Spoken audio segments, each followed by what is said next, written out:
So I'm going to show you how to enable or disable data saver on the Samsung Galaxy A17 5G. If you find this video useful, don't forget to like and subscribe. So if you go into settings, and then under settings, go to connections, and then under connections, go to data usage. You should see the option data saver. So you can tap on that, and then you can choose to turn it on or off.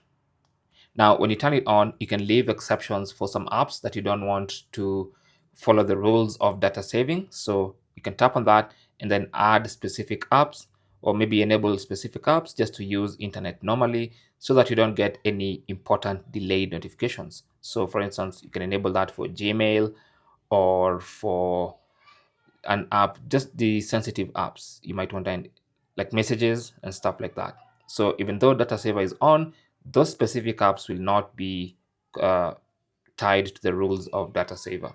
Thanks for watching and good luck.